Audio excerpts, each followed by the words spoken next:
morning. Welcome back. This is Daybreak on Citizen Television. Thank you for staying with us. What you heard was just a recap of the major news stories which happened as of yesterday here on the broadcast, and we welcome your contributions here this morning.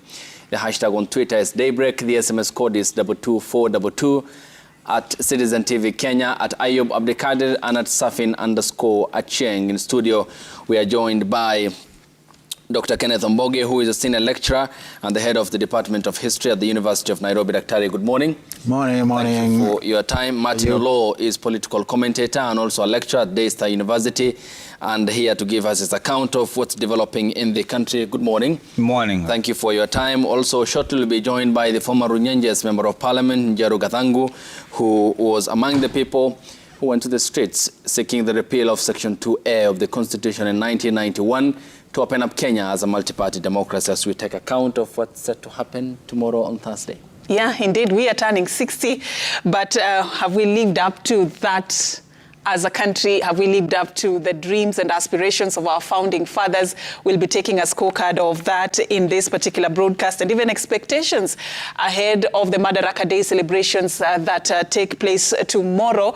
And of course, just to kickstart this conversation, let me begin with you, Dr. Omboge, on this. This is going to be the very first Madaraka Day celebrations under the presidency of William Ruto. Let's look at the political significance of this opportunity for him. What do you foresee? How should he take advantage of this platform tomorrow? First as a politician, and then as, let me say, a symbol of national unity as a head of state, considering the fact that it's a national celebration. Thank you, Savin. I think for President Ruto, this is an opportunity that he has, because for the last getting to 8 months now, he has had a test of what it is to be at the top or at the helm of the Kenyan presidency. And it appears to me that if you look at these 8 months cumulatively, you realize that the country is probably more divided than it has ever been. The country also seems to oscillate between this more optimism and pessimism. So tomorrow, President Ruto has a chance to first and foremost give hope to a country that seems to be increasingly giving up. Number two, he has a chance to tell the country what is it he has learned from the sacrifices that our forebears made to make us a free country that we are today. President Ruto, compared to the other presidents that we have had, is actually the youngest. And number two, he was born in Kenya's post-colony. So in a sense, he has no baggage of our history, which is quite interesting. We are a country that has a very interesting history characterized by violence, characterized by discrimination, characterized by alienation, oppression, domination, and control. As a man who was born, in post-colonial Kenya, we are looking up to him to give us something new, to give us a new deal, to give us something that we couldn't see from the Kenyatta administration, the Kibaki administration, the Moi administration, and the Kenyatta One administration, which you could easily say that they had the baggage of the end of the colonial period.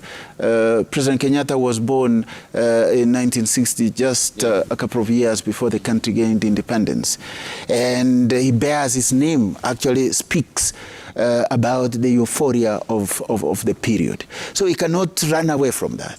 But then President Ruto actually belongs to this generation. Okay. So tomorrow it will be a chance to tell us what difference will he make. Okay. compared to the various administrations that we have had before. Dr. Martin, given that we are 60 years, that is more than half a century, we'll talk about the policy pronouncements at independence on where we are, an audit of the account therein between. But it appears that some of the problems that we outlined as an embryonic nation at the time still seem to be the problem that continuously dotted the past administrations and also the present one. I mean, what do you think might have led to the inability to address the very problems that we identified as a country and which presently, 60 years after we gained independence, appear to be still the thorn in the flesh of the government? Let me start by saying that there have been some good things that we have experienced in the past, and we have had challenges, and we also still face uncertainty in the future. When you say that, yes, we have some policies, it's true that when you look at Sessional Paper number 10 of 1965, when you look at the Economic Recovery Strategy paper, when you look at Vision 2030, there have been very good documents that we've developed for ourselves that would guide where we are going.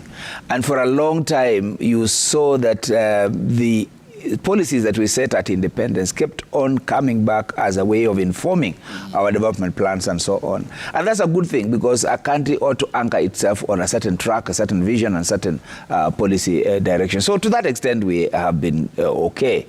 The challenge is that we have also not committed ourselves to our statements and to our policies by putting resources where our functions are. So you have a very good session of paper number 10. And then you're talking about poverty eradication, then you're talking about ignorance, and you're talking about diseases. Unfortunately, 60 years later, we haven't made progress worth recording, because we haven't put resources, for example, on eliminating poverty. The nearest we've come to is to create a poverty eradication commission. And I keep thinking that I have never seen anybody whose poverty was ever eradicated because there was a poverty eradication commission, from when it was set up and when it went off. So you'll see that poverty is not something you eradicate because of a commission. It's because of the overall programs that a government then sets out to run and to deliver. We haven't done enough to fight poverty. If you compare us with other countries that were young as we were, then you could see how they are focused on what their issues were, and they have dented poverty, so to speak. Looking at countries like India, looking at countries like Singapore and others, they have focused and they are doing something about it. We are still talking about food insecurity today, several years down the line. Not because we don't have land, but we say we have drought, that should not be a problem. There are countries, including in the Middle East and Israel, that are so dry, they are so hopeless, but they produce food and they feed their countries and they export food. So we have no excuses. We just need to put our resources where our interests are. Unfortunately, we do not have enough good interest around food security, around health, around poverty eradication. But we are big on politics. Okay. Yeah, but Dr. Mbogi, he has said that is the problem lack of resources, really? Because over the years, we've had every regime that comes, actually, if you look at their manifesto, they're all centered around these three problems that we've been suffering from way back when our founding fathers were actually advocating for eradication of poverty, disease, and ignorance. Every person who comes, it's just a twist of language, but it's the same thing we are trying to address over the years. Is it lack of goodwill? Is it lack of the right people in charge? Or is it lack of resources? Where do you find the gap? Well, I think it's a long story. But to sum it up, our greatest challenge has actually been leadership. Kenya does not lack resources. You have a very entrepreneurial population, very hardworking, diligent people by all standards. In fact, if you visit every African country, every other country in the world where you have Kenyans, we are known to be very hardworking people. The challenge that we have had is lack of leadership that has foresight and the interest of our common good at heart. And by leadership, I do not necessarily just mean the presidency, although that is really where the buck stops. But the general Kenyan leadership has been one that is bedeviled by the dialectics of ethnicity and identity, as it were. It's a leadership that is always bedeviled by issues that touch on corruption and self-aggrandizement, as it were. Is a leadership that always thinks about its survival and perpetuation as the situation unfolds in the country. That is why you see that in our politics, in our economics, even in our society, we have always been too close to the abyss. But thanks to the resilience of the Kenyan people, we spring back. In countries that have made a difference, it's actually leadership that stood out. The classic example that one could think of is Lee Kuan Yew, the founder of modern Singapore. Mahathir Mohamad, the founder of Malaysia. Singapore has no natural resources. It's basically an island. The only thing Singapore is known for probably is mangrove swamps and mangrove trees and all that. But from the very, very beginning, when they separated from the Federation of Malay, Lee Kuan Yew knew where he wanted to take his country. He was very clear. He made sacrifices. And by the time he left the scene, he was not the richest Singaporean that you had around. The reverse is different in our country.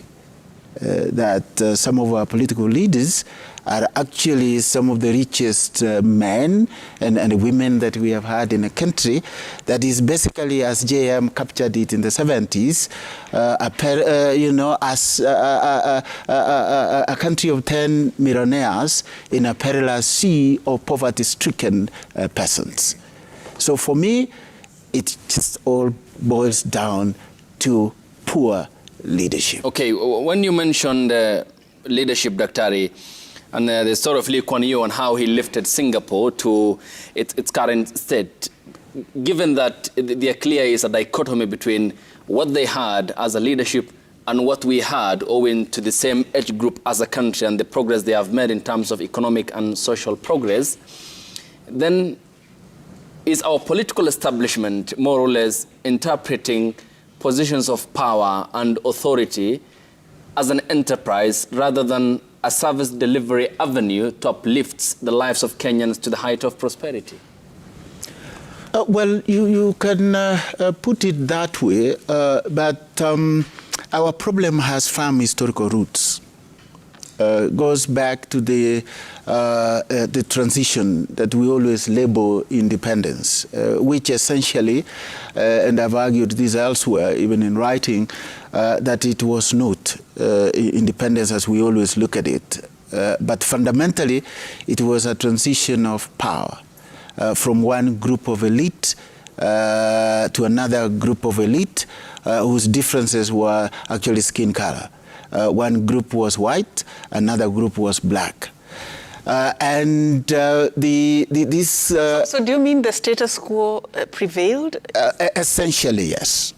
Despite the euphoria that we call independence, the Kenyan situation has predominantly remained the same. You inherit a colonial system where the elites who control the state are the ones who matter. The instruments of governance and security and all that, they actually serve these elites. In colonial Kenya, the political elites who led the country were basically what we loosely call the gatekeepers between London and Nairobi.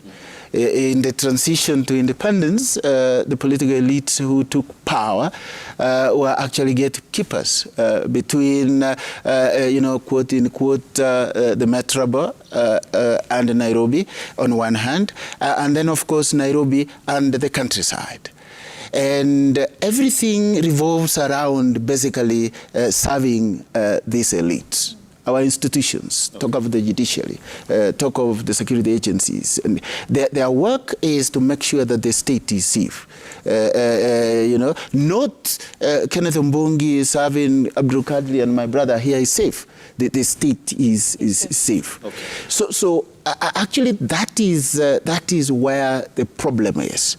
And the kind of leadership that we need is one that will need to dismantle that and bundle that and create a system where the political leadership holds power in trust of the citizenry, so that the predominant interests are the interests of the people, who are the sovereign holders of power. That's it. Okay. I think that there's an interplay there, and I wanted to buttress what he's saying. As you proceed, Dr. let's just have an introduction of the former Runyenjes Member of Parliament, Njeru Gathangu. Good morning. Good morning. Thanks for your time. And he expressly was happy about this Madaraka Day, surely, because he said it will happen in his home county. We'll hear more from him. That's right. Yeah. Dr. Yes. Thank you. Mutumishi, it's called Mutumishi. What I was going to support what my colleague is saying is this. That is true. When you look at our independence and you look at the constitution that we negotiated in Lancaster, when the British allowed us to be independent, and I'm using that word very cautiously, they gave us a constitution that was different from how they ruled us. So they gave us a parliamentary constitution. Now, the first president was supposed to be the prime minister. As soon as we got that parliamentary constitution, yes, the first amendments that we began to make on that constitution was to turn it into something else other than a parliamentary system. And that's where the term of imperial presidency comes in. We began, our elites who took power began to want to look like the queen. And they wanted to use a structure that was more of the king, queen, and the crown, and therefore taking power more and more to themselves as opposed to the people. So when my brother here says that we need to transition, we have tried to transition with our 2010 constitution. When you look at our 2010 constitution, it's very transformative. The unfortunate thing is that we haven't transitioned in our thinking and in our political thought process. So that today, most of our politicians have a problem with the current constitution because it is rather too advanced for them. They are clawing back and wanting to have things that are behind. So if you look at a number of legislation that we've had in this country over the years since 2010, a lot of them are contradicting the constitution, and every time the courts are invited, they are struck out, they are struck out.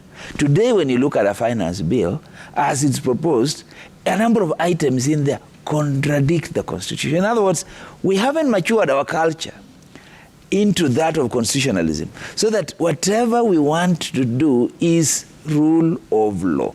For now, is ruled by law. So that even some of the arguments you're hearing about the retirement of the President Uhuru and so on, you can't have a law that takes away the liberty of a person just because they have served as a president. So to the extent that you are telling the president to retire from politics by law, you are actually denying him his constitutional right by the constitution. So that law is unconstitutional. So you can see our mindset and our thought process and what we do contradict what we aspire for, even as we have a progressive constitution. So it goes back to what we are saying. Of course, he's talking about leadership. I would say, what is our culture?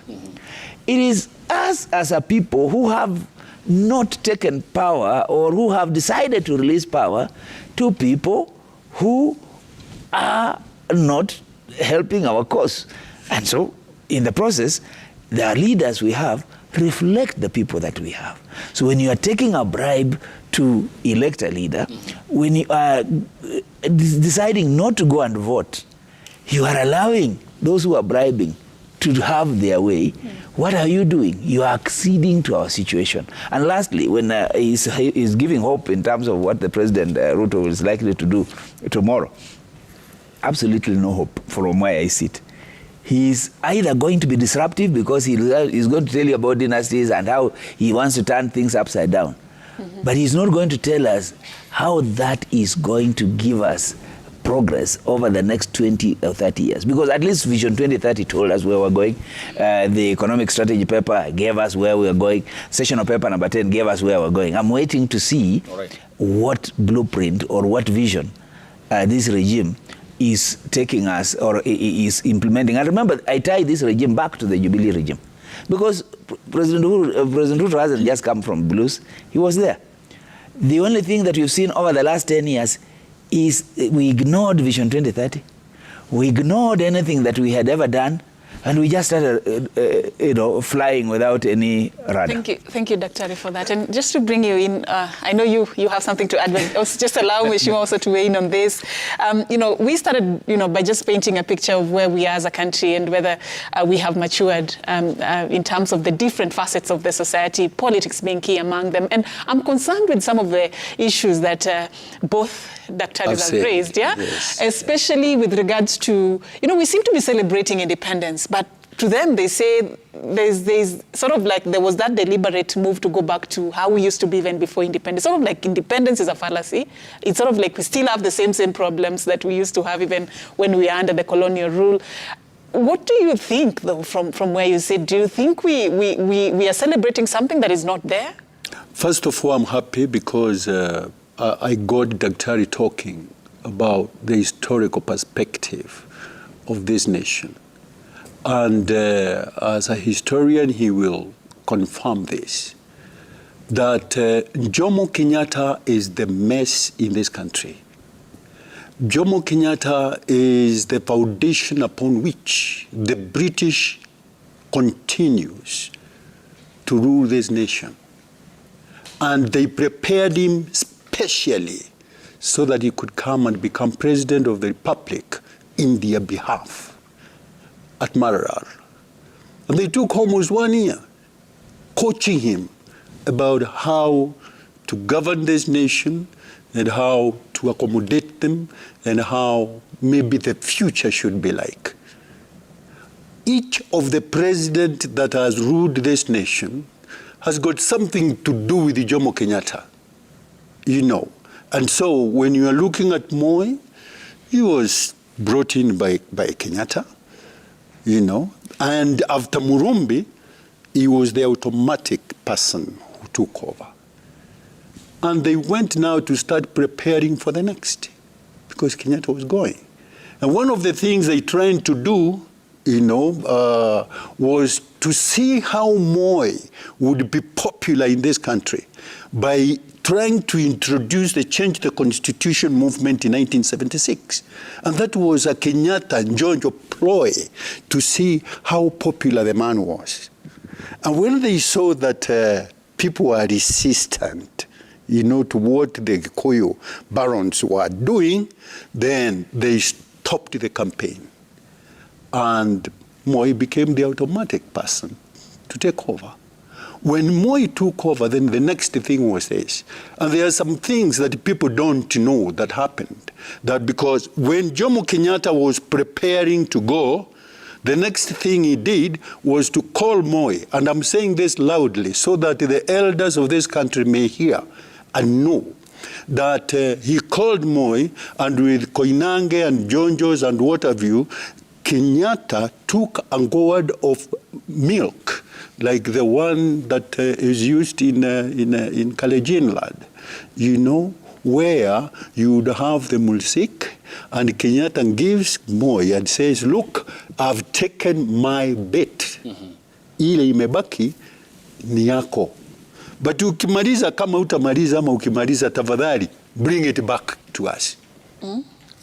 And that is what happened. So in other words, as you proceed, this was a statement that rather reflected on the sharing of the resources, the sharing of the country, and amongst the political elite then. Correct, but then more than that what Kenyatta and Moi are saying here is, let it not go outside us. Let us be the people to run the show.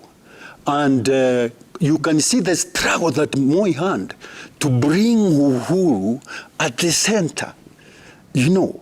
And, you know, Mama Ngina is still alive, and I'm very happy, and God bless her, you know, because Moi wanted Muhoho to be the person.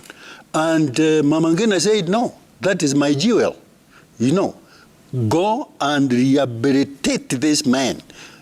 That is the man that should be president. You know, and Moi went out looking for Uhuru, and Uhuru, wherever he is, knows that is the truth. He went looking for Uhuru, and he brought him here. He tried to get him a parliamentary seat in Gatundu. It was not possible. He nominated him. I was in parliament with him at that time, and Uhuru was a timid little man who did not know. He was lost, but they made him. He became president. You know, and you know how he did it. All right, so he was his protege. And what is the next thing? When Ruto is talking about dynasty, that is a bad statement for him to use. He is a Moi creation, you know. There are things that Moi would not have done that he did for him, you know. So when we are talking about dynasties in this country, we have only one dynasty. That is the Kenyatta dynasty that is running back where Ruto is. And Ruto has got the next problem. And who is going to be the next? Okay. That is the problem that he has. Now, before maybe you ask the question, I want to say this. For them to be able to succeed, they have kept Kenya ignorant. In fact, so deeply ignorant that Kenyans today, most of them do not even know the history of this nation.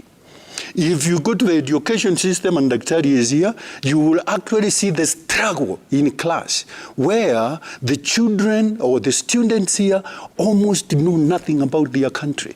They can only talk about pop stars and football and maybe Kipchoge running all over the place. But you go to the ends of academics, hawajui. But is that deliberate, or is it deliberate? Is it deliberate? How else would it be? Who stopped How else would it be? We have had more than 5 curriculums in this country. All right. Right? And those 5 curriculums, none of them you would say agrees with the other.